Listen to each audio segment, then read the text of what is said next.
औज़ु बिल्लाहि मिनश्शैतानिर्रजीम बिस्मिल्लाहिर्रहमानिर्रहीम रब्बि इश्रह ली सदरी वयस्सिर ली अमरी वहलुल उक़दतम मिन लिसानी यफ़क़हू क़ौली रब्बी ज़िदनी इल्मा रब्बी ज़िदनी इल्मा रब्बी ज़िदनी इल्मा।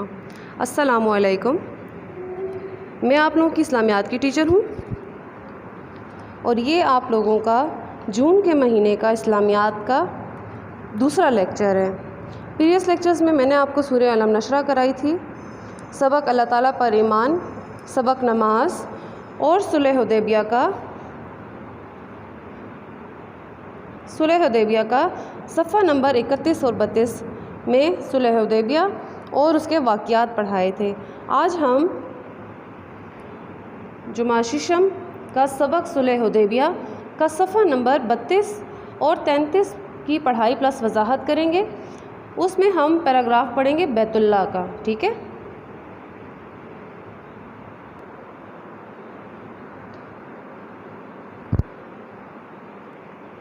पहले मैं आपको प्रीवियस लेक्चर के हवाले से थोड़ी सी रिवीजन कराऊंगी। हज़रत मोहम्मद सल्लल्लाहु अलैहि वसल्लम ने जब इस्लाम की तबलीग शुरू की तो मक्का वालों ने कुफ़ार मक्का थे, उन्होंने मुसलमानों की राह में रोड़े अटकाए, उनको तरह तरह की तकलीफ़ देते थे ताकि वो इस्लाम की राह से हट जाएं और लोगों को इस्लाम की तरफ ना बुलाएं। तो अल्लाह ताला ने आप सल्लल्लाहु अलैहि वसल्लम को हुक्म दिया कि वो मक्का से मदीना मुनव्वरा हिजरत कर लें। हिजरत के छठे साल आप सल्लल्लाहु अलैहि वसल्लम ने उम्रा का इरादा फरमाया। तकरीबन 1,500 के करीब मुसलमान आप सल्लम के साथ जाने के लिए तैयार हो गए। रसूल सल्लल्लाहु अलैहि वसल्लम ने मुसलमानों को हुक्म दिया कि सिवाय मयान में बंद तलवार के कोई भी हथियार साथ नहीं रखेंगे। जब कुरैश मक्का को मालूम हुआ कि मुसलमान हज के उम्रे के इरादे से आ रहे हैं तो उन्होंने इरादा किया कि हम मक्का में मुसलमानों को नहीं आने देंगे, हम उनको दाखिल नहीं होने देंगे। जब आप सल्लम हुदैबिया के मकाम पर पहुँचे तो कुरैश मक्का को यकीन दिलाने के लिए उन्होंने कि वो उम्रा करने आए हैं, हज़रत उस्मान रज़ी अल्लाह अन्हु को सफ़ीर बनाकर भेजा कुरैश मक्का के पास। हज़रत उस्मान रज़ी अल्लाह अन्हु ने जब नबी करीम सल्लम की आमद का मकसद कुरैश मक्का को बताया तो मुशरिकीन ना माने और कहा कि आप रज़ी अल्लाह अन्हु बैतुल्लाह का तवाफ़ करें और वापस जाएं। आप रज़ी अल्लाह अन्हु ने मना कर दिया और उन्होंने कहा कि वो आप सल्लल्लाहु अलैहि वसल्लम के बग़ैर तवाफ़ नहीं करेंगे। ये थी वाक़यात की वजाहत। अब मैं आप लोगों को बैत रिज़वान की वजाहत बताऊंगी कि बैत रिज़वान कैसे पेश आया, ठीक है।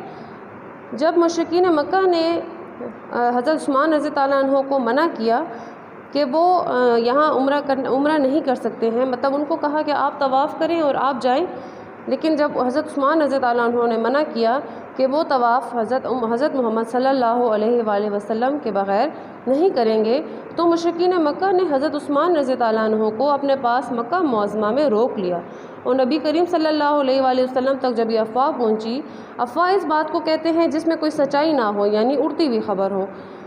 तो जब हज़रत मोहम्मद सल्लल्लाहु अलैहि वसल्लम तक ये अफ़वाह पहुँची कि हज़रत उस्मान रज़ी अल्लाह अन्हु को शहीद कर दिया गया है तो आप सल्लम ने फरमाया कि हज़रत उस्मान रज़ी अल्लाह अन्हु के खून का बदला लिए बग़ैर वापस नहीं जाएंगे। तो सहाबा कराम रज़ी अल्लाह अन्हु ने आप सल्लम से इस बात पर बैत की।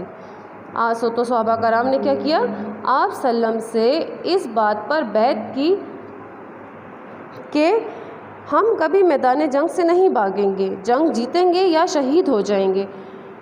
इस बैत को बैत रिज़वान कहते हैं। जब मुशरिकीन मक्का को मालूम हुआ तो वो खौफज़दा हो गए। मुशरिकीन मक्का के बड़ों ने सुलह करने का फ़ैसला किया तो उन्होंने सुहेल बिन उमरू को रसूल सल्लल्लाहु अलैहि वसल्लम की खिदमत में सुलह करने के लिए भेजा। बातचीत के बाद आप सल्लम और मुशरिकीन मक्का के दरमियान सुलहनामा तय पाया। सफ़ा नंबर 32 पर इसकी रीडिंग पर आ जाते हैं। बैत रिज़वान। मुशरिकीन मक्का ने हज़रत उस्मान रज़ी अल्लाह अन्हु को अपने पास मक्का मुअज़्ज़मा में रोक लिया। नबी करीम सल्लल्लाहु अलैहि वसल्लम तक ये अफ़वाह पहुँची कि हज़रत उस्मान रज़ी अल्लाह अन्हु शहीद कर दिए गए हैं। آپ صلی اللہ علیہ وآلہ وسلم نے صحابہ کرام رضی اللہ عنہم سے فرمایا کہ حضرت عثمان رضی اللہ عنہ کے خون کا بدلہ لیے بغیر واپس نہیں جائیں گے۔ تو صحابہ کرام رضوان اللہ علیہم اجمعین نے آپ صلی اللہ علیہ وآلہ وسلم سے اس بات پر بیعت کی کہ ہم کبھی میدان جنگ سے نہیں بھاگیں گے، جنگ جیتیں گے یا شہید ہو جائیں گے۔ یعنی انہوں نے اس بات پر بیعت کر لی کہ جب حضرت محمد صلی اللہ علیہ وآلہ وسلم نے کہا کہ ہم خون کا بدلہ لیں گے، حضرت عثمان رضی اللہ عنہ کے خون کا بدلہ لیں گے، تو صحابہ کرام نے بھی اس بات پر بیعت کر لی کہ ہم میدان جنگ چھوڑ کر نہیں بھاگیں گے، ہم یا شہید ہوں گے یا پھر ہم جنگ جیت کے جائیں گے۔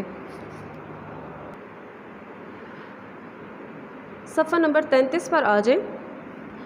اس بیعت کو بیعت رضوان کہا جاتا ہے۔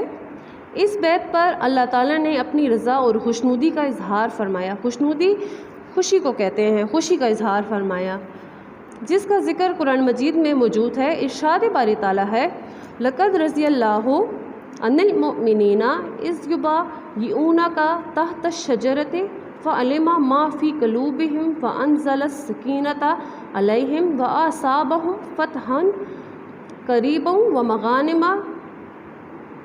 كَثِيرَةً يَأْخُذُونَهَا وَكَانَ اللَّهُ عَزِيزًا حَكِيمًا۔ ترجمہ ہے، اے پیغمبر، جب مومن تم سے درخت کے نیچے بیعت کر رہے تھے تو اللہ ان سے خوش ہوا، اور جو صدق و خلوص ان کے دلوں میں تھا، صدق و خلوص یعنی صدق سچائی کے، سچ کو کہا جاتا ہے، سچائی کو، اور خلوص پاک کو کہا جاتا ہے، خالص پاک۔ صدق و خلوص ان کے دلوں میں تھا، اور اس نے معلوم کر لیا تو ان پر تسلی نازل فرمائی اور انہیں جلد فتح عنایت کی اور بہت سا مال غنیمت بھی عطا کیا۔